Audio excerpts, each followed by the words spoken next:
you only think you like that movie. Don't worry, we'll set you straight. You're listening to The Fellas.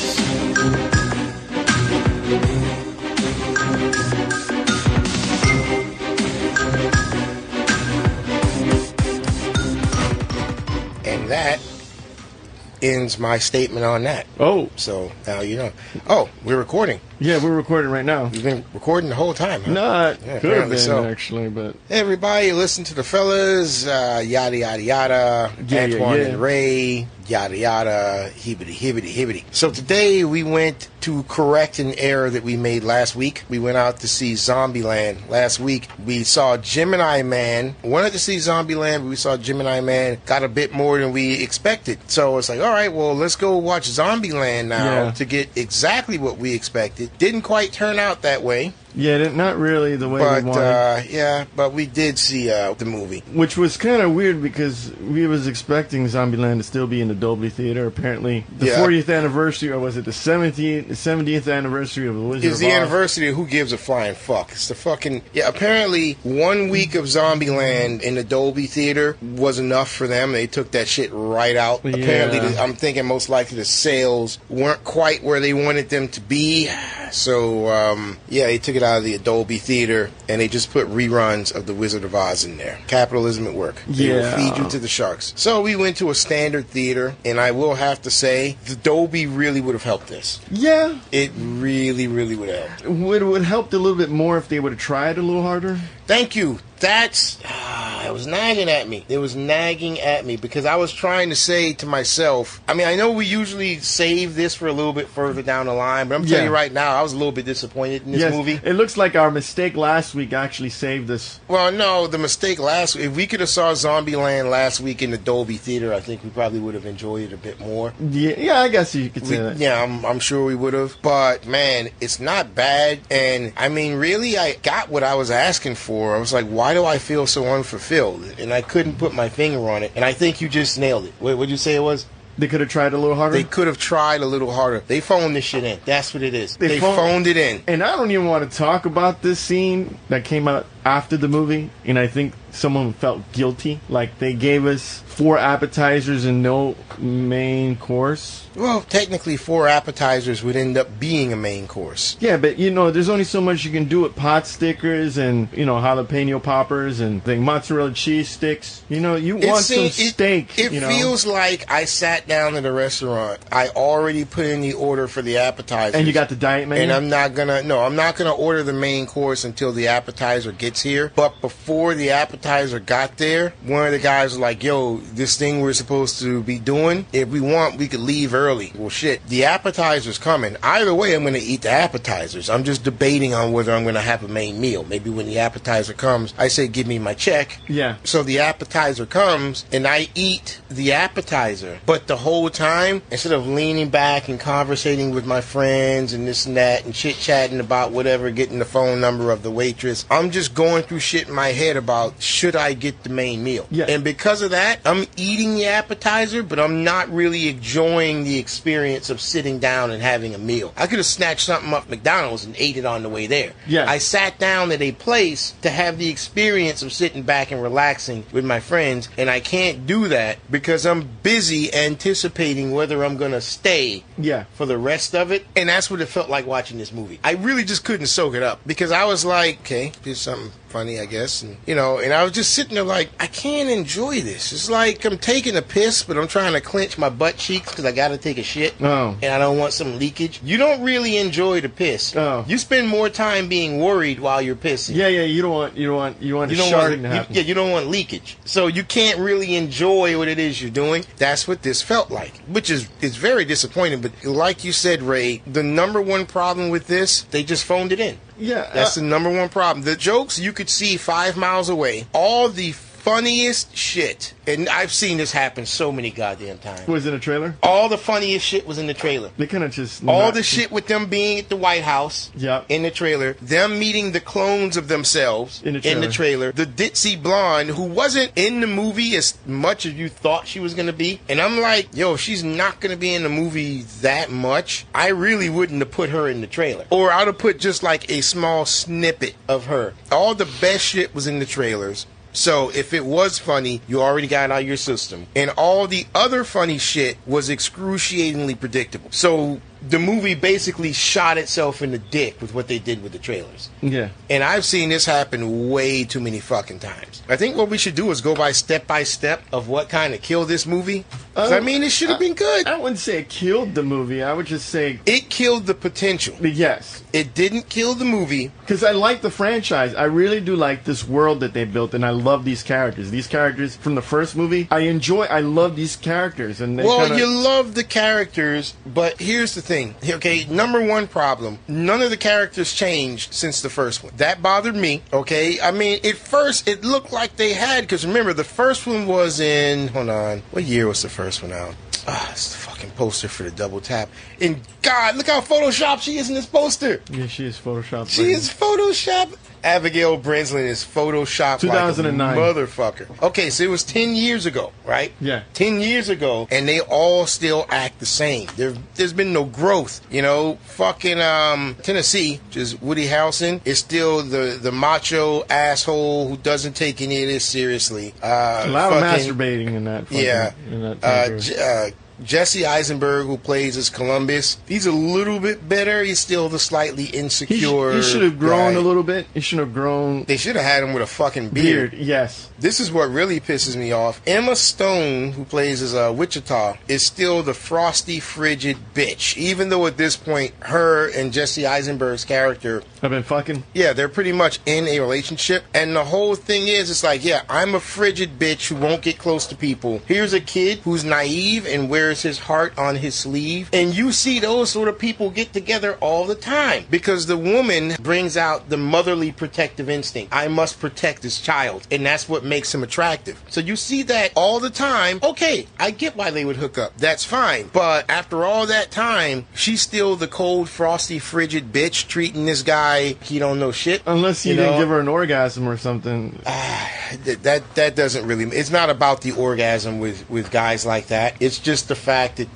they need to be protected. She looks like she's good in the sack. I don't know. But no, I'm saying the main thing is her character's still the same. The only character that seems to have grown up a little bit is Little Rock, which is played by Abigail Breslin. The first camera shot. I was like, who is that? You've grown. I'm like, that's not the same chick, is it? He's like, yeah, same actress. And at first, all I could do was stare at the titties. I'm like, okay, yeah, it's been 10 years. So she's got a huge set of tits, man. She's got a huge rack. Good for her. But then they showed the rest of her body. And guys, understand, I will say right now, I have no problem fat shaming people at all. I am not fat shaming her because she's not fat. I believe the colloquial word in our people's community This camera adds 10 pounds? No, it's thick. Well, she was nice thick. She's a hot chick, man. No, she's still hot, but she was thick. But my whole thing is, I'm like, okay, number one, you're in a zombie-infested world, so food's hard to come by. And also, you have to be exercising a lot because you're running from zombies and shit and carrying shit around. So how the hell did you get so quote-unquote thick? And number two, for fuck's sake, you're a Hollywood actress. How the fuck could you let that happen? It's so bad because when she's standing right next to Emma Stone, look at this picture. You see this picture, Ray? Yeah, I see it. She's standing right next to Emma Stone, and you're like, yo, Emma Stone is twice your goddamn age. And Emma Stone looks tight. She is hitting that gym. She is hitting that Thigh Master. And then you look at her, and I'm like, you could fit two of Emma Stone's thighs into one of Abigail Breslin's thighs. In her defense, she ain't got that rack, though. Boy, Emma Stone? Yeah, she ain't got that rack. That's fine. She got the fucking Breslin got that rack because she got the hips. The rack just came with it. Those are birthing hips. That's what they call them. Birthing hips. Yeah, maybe she had a kid. I don't know. I don't think so. But I'm saying, if you're in Hollywood and you're going to be doing this for a living, the moment they said, hey, we want to get you in this sequel, she should have said, yo, I got to get a private fitness instructor and a person to cook my meals and shit. She could have had herself looking like Stone, and I'm going to say 3 months. Easily 3 months, she could have been looking like Emma Stone. I mean, she could burn that thing off. If I was a producer at the studio, I would have told her, like, yeah, get the studio trainer in there. Let her know you need to look like this. Oh, I can't believe that. But Female empowerment, blah, blah, blah. Bitch, I will replace you. You are not Emma Stone. Then again, I will get someone else and say it was your character. She hasn't really been doing anything for 2 years. I mean, it's 2 years of absolutely Whose fucking fault is that? I don't give a fuck. Well, I guess she was taking time off. But whatever, man. You weren't doing shit for 2 years. You're doing shit now. You need to hit the fucking gym. I wouldn't have stood for it. But again, she ain't ugly. She ain't fat. She's pretty. She's thick. She's fine. I'd hit it. No problem. But when you have her character being upstaged by the freaking throwaway character, Madison, who was fucking gorgeous. She was Valley Girl hot, man. I was like, damn. She's and she looks like nothing like that when you look at her picture, yeah, right? She looks way more intelligent and sophisticated. She's beautiful, man. She's a good actress. She did such a great job at playing a blonde moron. She really played an imbecile. She, in real life, she looks nothing like that. No, she's beautiful. And the thing is, she completely, oh God, she was born a year before I graduated high school. Oh, I'm old. She ends up being way hotter than one of the main characters. It's like, how could she let this happen to her? But whatever. I digress. Let's move on. So, they've been going around. They basically, instead of going from place to place to place, they decide, hey, let's find a place to settle down. I mean, for fuck's sakes. It's been 10 years. After 10 years, I'm pretty sure you get tired of this wandering from place to place shit. Man, you find a place. I'll be fucking done with that. Like, look, find a place that's secure. We can be safe. It's all good. I mean, it was smart for them to be in the lighthouse only because they have food reserves that don't actually expire. Yeah, you know, so those are a lot of the simple questions they never answered. Where are they getting food? Most importantly, where are they getting gas? Yeah, they have a generator that doesn't come offline at all. So everywhere they go, everything is constantly at power running. Yeah. So I don't know what the fuck's going on. They kind of explained it that there's a in water. a bullshit way. Oh, oddly enough, as long as it keeps raining, the dams keep working. You know those dams need people to work them, right? Yeah. Right. All those hydroelectric dams, you actually have to regulate the flow of water that's going in and out. You don't just open it and let it go, because the dams will overflow. If it's not opened up enough, the water that's going into the dam,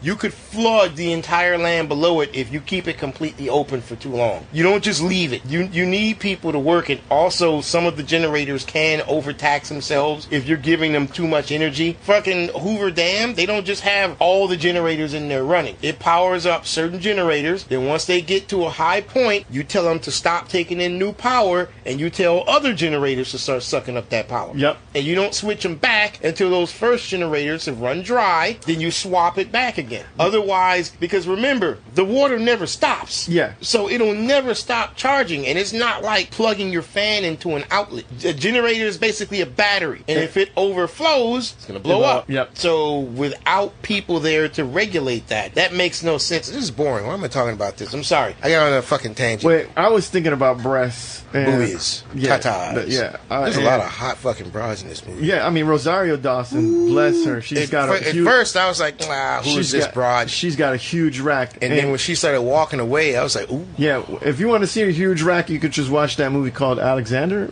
Alexander? Yeah, she shows her rack in full display when she's riding. Ooh. Okay.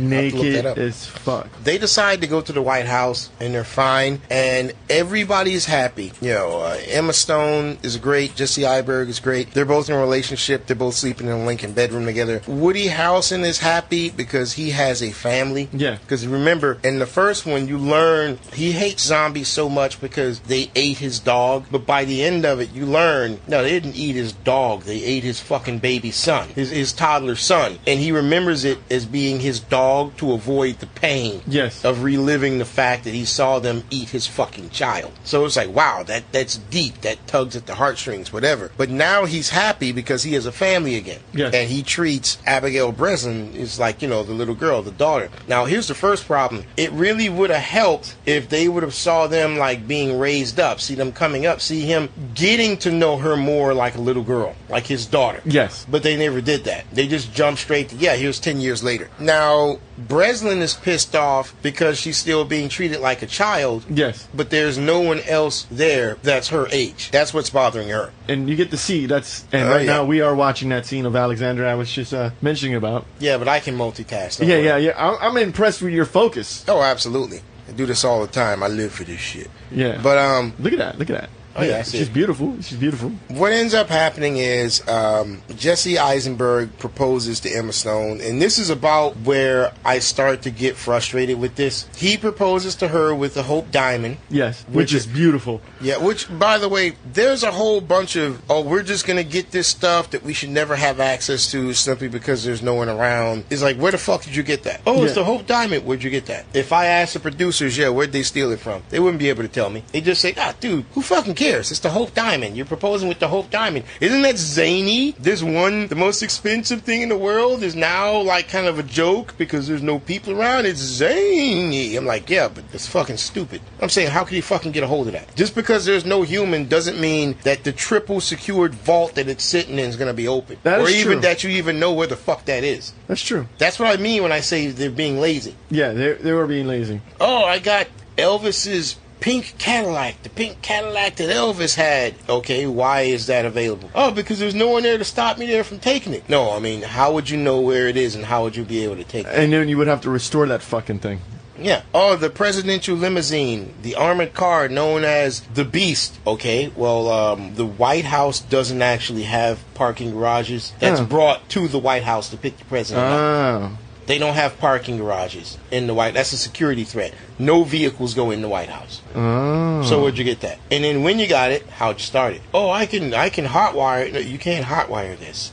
It doesn't work like that. Well, it's like hot wiring a car that uses an electronic chip face in the key. It ain't gonna start. I would have liked this if they would have developed some other characters that interacted with these characters. That would have been good because every other character that showed up was there for a couple of laughs, and then they were one way or the other escorted off the screen, which is exactly what happened to Zoe Dutch, who plays as Madison, who's the Valley Girl. Think Legally Blonde, stupid Valley Girl sort of thing. You know, she shows up after Emma Stone breaks up with Jesse Eisenberg, and this is what kind of pissed me off also. Oh, she breaks up with him because she's the frigid bitch. She's been dating him for 10 fucking years. Yeah. And the idea of him proposing to her makes her nervous. It's too much. I can't handle this. He proposed to me. So her and her little sister just take off. What would have been better in this movie would have been they couldn't live in the White House anymore after being there for a certain amount of time. Them going out on a mission, finding another group of people that were kind of bored of each other as well as they were, and then wanted to take their pair and switch. And that would have been a pretty nice dynamic. Like some other new guy was trying to hit on Emma Stone, and then this guy would get upset. But they kind of needed each other in a way where they would need to survive anyways. But it would have been some nice conflict within the group to make things funny. To make things funny, and that would have worked. I mean, they kind of tried to do that with this new bitch chick character that they brought in. What I would have done is had the blonde Madison chick. You know, after she bangs Eisenberg, you know, Emma Stone's all pissed off. I would have had her meet while she was still there. And, you know, Emma Stone gets all pissed off. And then, like, 2/3 of the way through it, I'd have her be like, you know, I was just trying to actually say, oh, what are you upset about? Oh, you had sex with my ex-boyfriend. Oh, well, no big deal. That's pissing you off. I can just have sex with you, too. She's like, what? Oh, yeah. Yeah. No, I go both ways. You're pretty attractive. She's like, well, I'm not really into chicks. Oh, it's okay, because if you have sex with me while your boyfriend is there, we can all do it together, and then technically it's not gay. And I were like, yeah, okay, let's do it. Oh my God. To me, that would have been funnier than what was going on. It's like, yeah, so at the end, all three of them are together in like a polygamous relationship I or something. can see why Abigail character wanted a pair. I guess she just wanted some dick. I mean, that's normal. Oh, yeah, of course. I mean, she wants to find a dude that she wants to bang. I'm sure she's tired of just sitting at in the it White wasn't House so and much that. masturbating. It was just having someone that she couldn't relate to. Every kid gets to that age where there's someone they can't relate to. So she goes off, and another thing that was pissing me off, her character goes off and finds Berkeley, played by Avin Julia. And he is the typical college douchebag, plays the guitar or whatever. He plays hacky sack somewhere in And the this corner. is really where I just started to check out. How do these people survive? Yes. Explain to me how some guy who's a pacifist just walks around smoking dope and playing a guitar survives. And on top of that, That's huge you've no-nos in a zombie world. Yeah, and you've got zombies mutating into super zombies and shit. Intelligent zombies. Which I was willing cool to with that. I was willing to accept it. Yeah, I was cool with that. And even like towards the beginning I felt like I was watching Left 4 Dead. Yeah, I was saying the same thing. different zombie zombies. types. Oh, this one's a runner. This one is much harder to kill and whatnot. I would understand that if we got to see all of them, but we didn't even get to see the ninja at work. We didn't get to see the smart one at work. We didn't get to see. They just mentioned them, but they never put them in the movie. That's how they do everything. Everything in this movie they do it like they just give you a quick taste, and then it's just back to the one-liners and shit. It's all one note, you know, and it all culminates to, you know, what could have been the best scene was when they meet like the clones of them. There's Luke Wilson plays as Albuquerque, which is a clone of Tallahassee. We're gonna say spoilers And, at this point. oh yeah, man, who fucking cares? Honestly, who fucking cares? Then you got Thomas Middleditch, whom I love from Silicon Valley. Love that show. And I love the dynamic that they had on screen. Yeah, For about 5 fucking minutes. exactly. And he plays as Flagstaff, who's supposed to be a clone of Columbus, and that was just all wasted. That was all. I would have preferred them to die in the final battle, sacrificing themselves, not intentionally, but during that final battle. And it would have been kind of nice, because the trailers kind of give you that. They give you away these two characters, and then by seeing the big monster truck, you kind of assume that by they seeing were the going to have more of a presence. Yeah, because they kind of smash all these zombies. They were in this movie how many minutes, Ray? Total. 5. 5 minutes total. Five. They were in that fucking movie. 5 minutes. Before they ended up dying Like, over literally- something stupid. Yes. Oh, we've been doing this for 10 plus years killing zombies, so let's just go out there and kill these zombies. And they both happen to get bit. Yeah, and they die. It's like, how long you been doing this? This is fucking They ridiculous. just wanted to give Woody Harrelson some. No, they ran out of jokes. And pussy. they were replacing the jokes and the premise with nothing but random sight gags. That's all that was. If it were me, I would have done something so that at the halfway point in the movie, you would have been following Albuquerque and Flagstaff. Yeah. It would have been Nevada, played by Rosario Dawson. Her, Luke Wilson, and Thomas Middleditch. They would have ended up following them, and they would have found the little sister. Yeah. And then at the end, when they're like, oh, we're going to die, we're all going to die. That's when I would have had Tallahassee, Columbus, and Wichita show up and save them. Yeah, that would have been nice. That would have been interesting. You know what would have been more interesting? If this were funny. Not only that, what insulted my intelligence was this fucking city called Babylon. Yeah. And I know they were just being funny, but there's a moment where you know what kind of world you live in. And you're like, this is ridiculous. Where, like, okay, I can understand you not having your guns, but melting them on the spot. Yeah, I'm like, yeah, we confiscate everyone's guns and we put them over here. And like, I mean, my whole thing, and this really pisses me off. The moment Abigail Breslin's character gets there and almost like, no guns, give us your guns, you're going to melt them down. I expected her to be like, nope. I mean, I want to get away from those people I were with, but I'm not stupid. I survived for 10 fucking years. You know what? You people are out of your goddamn minds. That's really what I expected her to say. You know what would have been funny? What? No guns past this point. You pulled the gun on them at the gate. You got guns? No. Get the fuck out.